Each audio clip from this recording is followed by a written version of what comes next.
I once helped Damon Hill to Grand Prix success by presenting him with a pre-race snack. David's team. Well, it certainly tripped off the tongue. Thank you. What was the snack? A scotch egg. And is there a definite correlation between him eating that scotch egg and him being successful? He felt that the scotch egg had helped him succeed in the race. He told me so. Is Damon Hill a close friend, Bob? No, no. Then why were you giving him foodstuff? Well, I'd been invited to the Grand Prix. Which Grand Prix? The British. In which year? Think. 1996, David, but I'm not willing to exclude 4 years either side of that. Put it this way, it was definitely one of the decades. Do you like racing, then? No, I'm not a Formula One fan. Right. I probably prefer soil science. OK. Who was he driving for? He was driving for a company that had very fast company cars.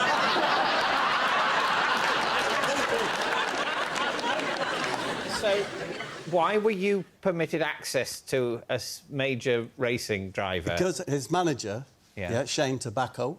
I can't remember his name. Can't remember his name. Shane, or whoever it was also with another bloke, you know, benefiting from hospitality. What was his name? Let's say Top Heavy Ken. Right. But I remember we went upstairs on the bus. Damon was there. He had a bed in there. Like a sort of Winnebago. Yeah. And it had, you know, mugs with I love cars, I love handbrakes, I love headrests. And this is the day of the race. David, this is just like an hour and a half before the race. An hour and a half before the race. You've turned up an hour and a half early, because even though you're more into soil science, you want to soak up the atmosphere with a good hour and a half of waiting before the televised traffic begins. Yes. So you turn up. The last thing Damon needs before a race is any quiet time. He just wants a bit of hubbub on his bus. Were there any other people there apart from you and Shane and Damon? I was with my wife as well, yeah. OK. And... Top Heavy Ken. So me and the wife went up. I think when you go to someone's home or their Winnebago or whatever, you should... Do you know, like, if you're going to a dinner party at someone's house, you'll always take them a bottle of vinegar, yeah? So your gift to thank him for the hospitality was a scotch egg? No. I call it pocket meat. Whenever I'm away from the house, I have pocket meat. Yeah. Absolutely, I have, like, a chicken leg or pork pie. And I thought, I've got some pocket meat. It was a scotch egg in its cellophane. And I said, Damon, we all know that if you pop a sausage roll in an American's pocket, it brings him good luck. I said, maybe a scotch egg would work for a British fella like you. And I gave it to him. Is that a thing? Yeah, very much. What, that if you put meat in an American's pocket... Processed meat. Have you ever heard of that? Not really, no. No. It's all been a bit of a lot of talking. I've quite forgotten the original bit of the story. Did he eat said scotch egg before the race?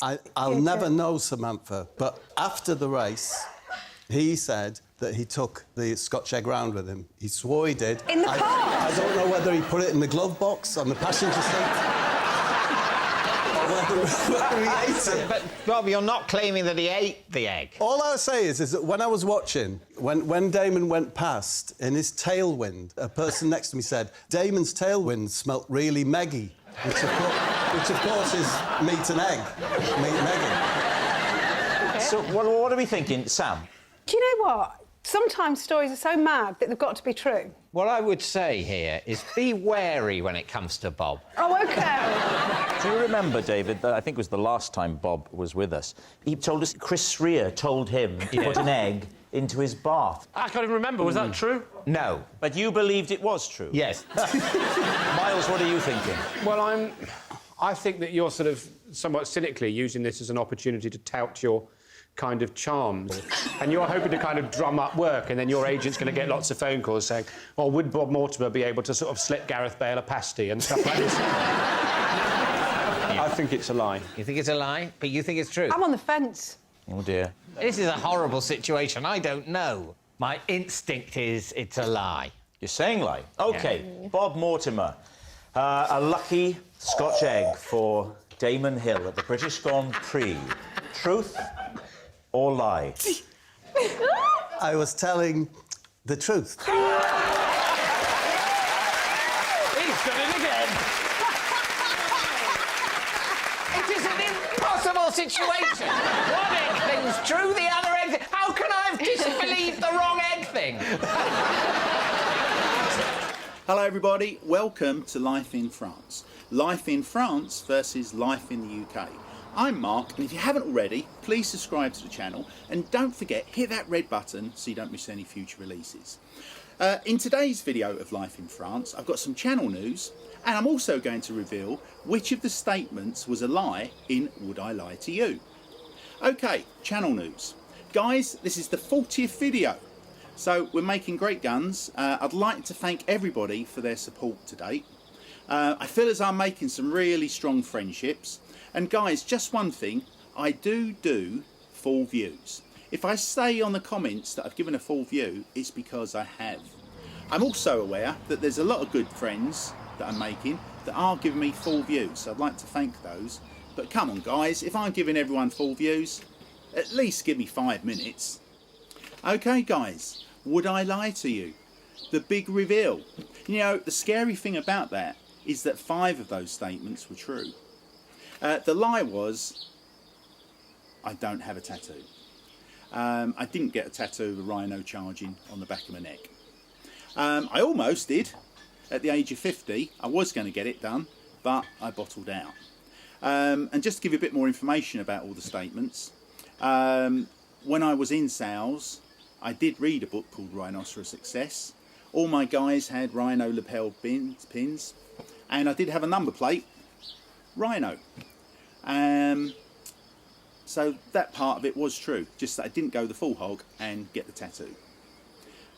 Yes, unfortunately, I have been engaged 6 times to 4 different nationalities. What can I say? James Bond. It did have a big impact on my life. So much so that I named my son James. And it wasn't just James Bond that I used to watch a lot of. It was also Star Trek. James T. Kirk, he was great with women as well. And I always thought as a youngster, I'd love to be called James. So obviously when I had a son, I had to name him James. Concerts? No, never been to a concert.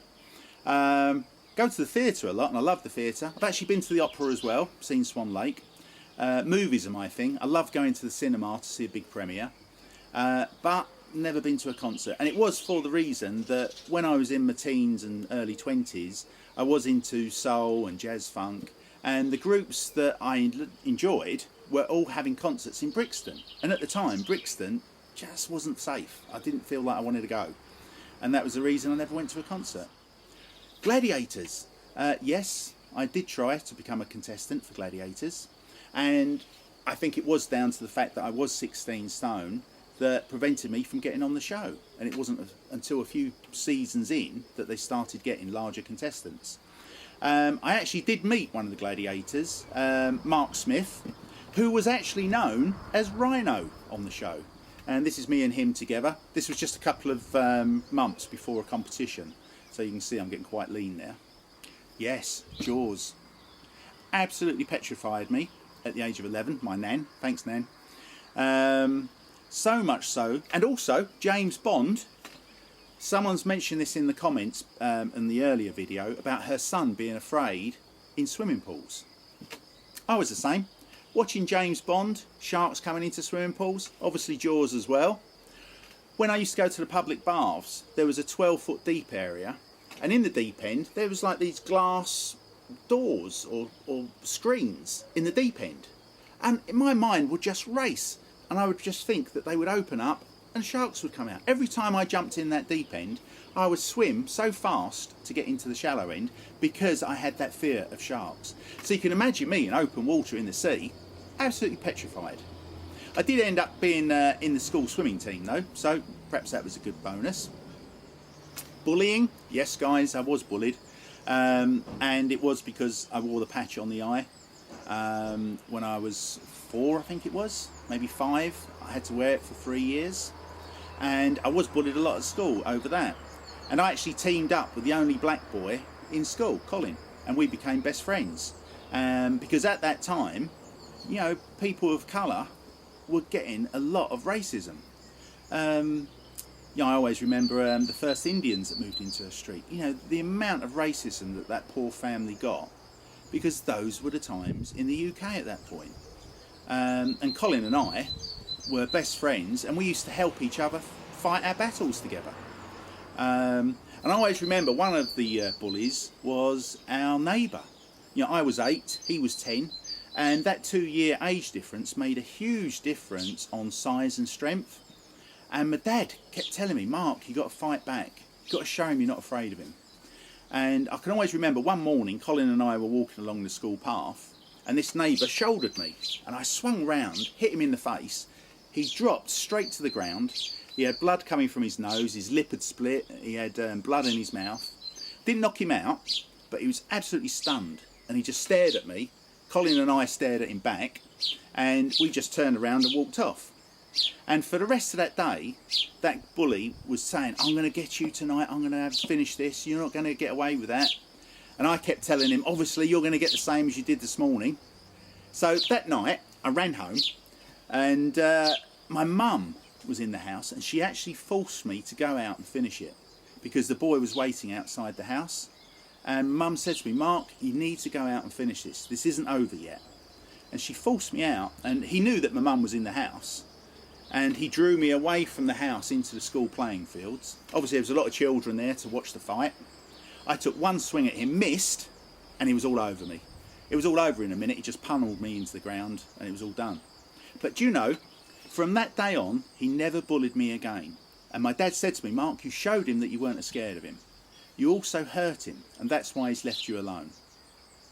Do you know, it wasn't until my sort of late 20s that my dad admitted that night he went into the neighbour's house and threatened the father, saying that if your son ever comes after my son again, I'm coming after you. So all those years, I kept in my mind thinking that, no, you've got to stand up to bullies and they'll leave you alone. It was actually my dad threatening the father that stopped that incident happening again. However, I did stand up to bullies in the future, and it did work. You know, I remember one day in senior school, there was a group of kids. I went to an all-boys school, and there were 4 boys that were just constantly taking the mick out of me because I never swore. And in the end, I just had enough. And I had 4 fights in one day. I knocked 2 of them out, and the other 2 I knocked down. And the thing is, with school fights, you get the whole school watching. Everyone knew that I was going to have a fight that day with those particular boys. You know, I had one in the morning, one at the morning break, one at lunchtime, and one after school. And I was fully aware that there were a lot of boys in that school that could wipe the floor with me.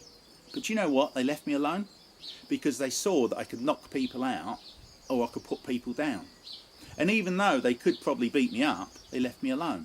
So in that way, standing up to people and bullies does actually make you a lot stronger. Whether that was the reason I got into the weight training as well. I always remember a reoccurring dream when I was in my childhood. I was in bed, or laying on the floor rather, in my dream, and there was this huge log on top of my chest, and I was trying to push it off and I couldn't move it, and I was surrounded by people laughing. And I'm pleading with them, please help me, help me, help me. And what they had eventually did was they took the large log off, but then they put a slightly thinner one on, but it was longer, and it actually weighed more. And I'm pleading with them, please get this log off, and they're still laughing. And they kept replacing these logs with thinner logs, but they get longer and longer, and in the end, it's a piece of cotton, but it's miles long, and it's the heaviest thing I felt on my chest. And I would always wake up at that point, you know, covered in sweat, and oh, it was a horrible dream. I had it all the time. So whether that was one of the reasons that I built myself up and got into weight training, I don't know. You know, the old bar, pushing that away.